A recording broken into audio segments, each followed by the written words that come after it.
लेकिन कांग्रेस को इससे भी पीड़ा है। और मैं तो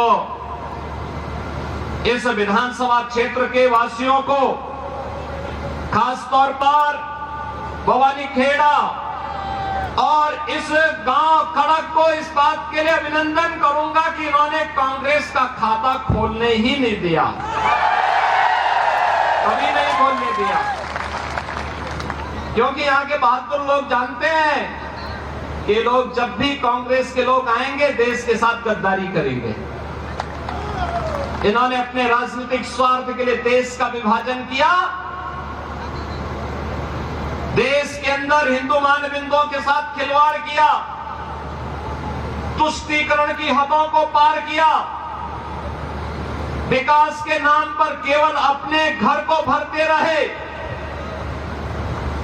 और भारत की संस्कृति को, भारत की परंपरा को पोषने के सिवाय भारतवासियों को इन्होंने कोई भी ऐसा क्षण उपलब्ध कराने के लिए कभी प्रयास नहीं किया जिस पर हर भारतवासी गौरव के साथ आगे बढ़ सके। बहनों और भाइयों, आपने 10 वर्ष के अंदर हरियाणा के अंदर देखा होगा, डबल इंजन सरकार के कारण आज यहां पे कनेक्टिविटी बेहतर हुई है, अच्छी सड़कें बन रही हैं, चाहे वह रोड कनेक्टिविटी हो, एयर कनेक्टिविटी हो, IIT, IIM, AIIMS, one district one medical college के निर्माण का कार्य हो, या फिर विकास के साथ साथ हर घर नल की योजना हो, या फिर गरीब कल्याणकारी योजनाओं का कार्य। अगर इन कांग्रेसियों ने ही विकास का कार्य किया होता, गरीबों का कल्याण किया होता, उनके उत्थान के लिए कोई कार्य किया होता, तो मोदी जी को कोरोना कालखंड से अब तक 80 करोड़ लोगों को फ्री में राशन की सुविधा नहीं देनी होती। 80 करोड़ लोग फ्री में राशन की सुविधा प्राप्त कर रहे हैं। याद करिए, एक तरफ भारत 80 करोड़ लोगों को फ्री में राशन दे रहा है और दूसरी तरफ पाकिस्तान है, भीख का कटोरा लेकर के दुनिया के अंदर भीख मांगने के लिए मजबूर है। अरे तो देश का सौभाग्य है, मोदी जी जैसा प्रधानमंत्री मिल गया। भारत को दुनिया की एक बड़ी ताकत बनाने के लिए उन्होंने जो कदम उठाए हैं, आज भारत के बगैर दुनिया की कोई व्यवस्था आगे नहीं बढ़ सकती, नहीं बढ़ सकती।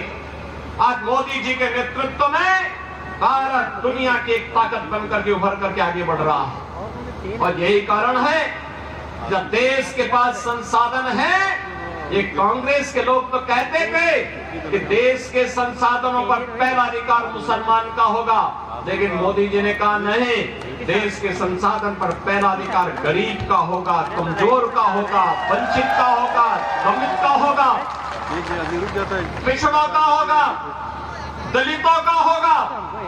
समाज के प्रत्येक तबके को विकास की योजना का लाभ दिया जाएगा और 80 करोड़ लोगों को फ्री में राशन, 60 करोड़ लोगों को 5 लाख रुपए की आयुष्मान भारत की सुविधा, 12 करोड़ किसानों को किसान सम्मान निधि, 12 करोड़ गरीबों के घर में शौचालय, 10 करोड़ गरीबों के घर में उज्ज्वला योजना के कनेक्शन और 4 करोड़ गरीबों के घर बनकर के तैयार हो गए हैं, उन गरीबों को उपलब्ध करवाया है।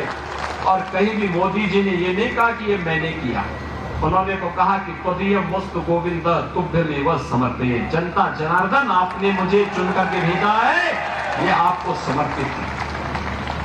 ये भाव था।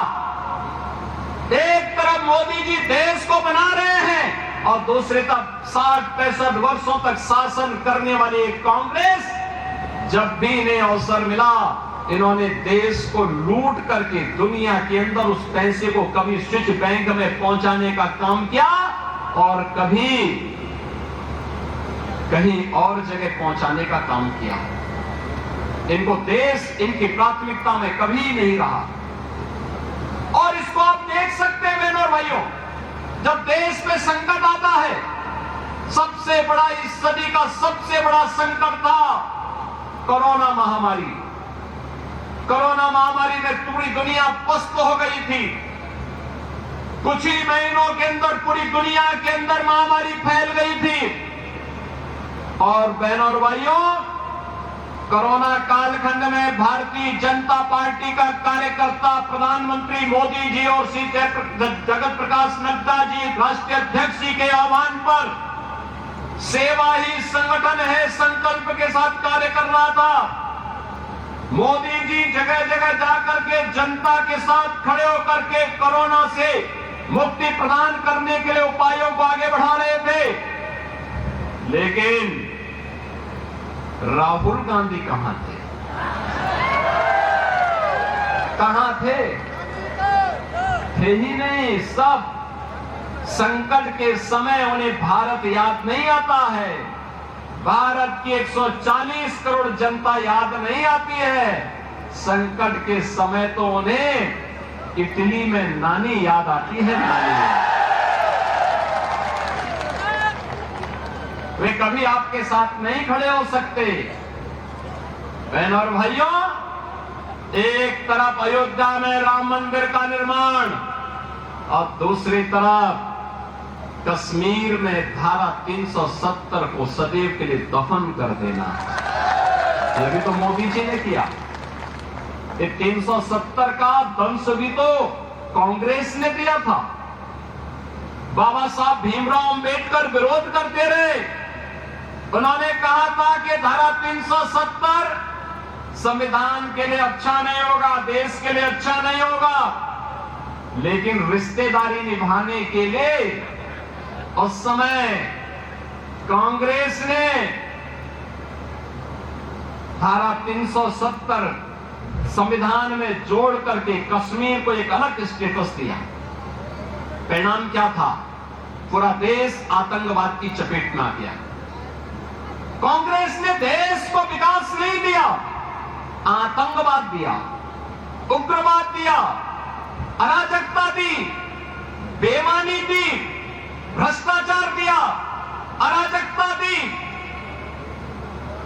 और हिंदुओं के सामने एक ऐसे चौराहे पर खड़े होने की स्थिति पैदा की जहां ये आपस में ही लड़ सके, भिड़ सके। बहनों और भाइयों, आज तो मोदी जी जब सत्ता में है 2014 में, उन्होंने एक ही बात कही। जब उनसे पूछा गया कि आप सत्ता में आके क्या करेंगे, तो मोदी जी ने कहा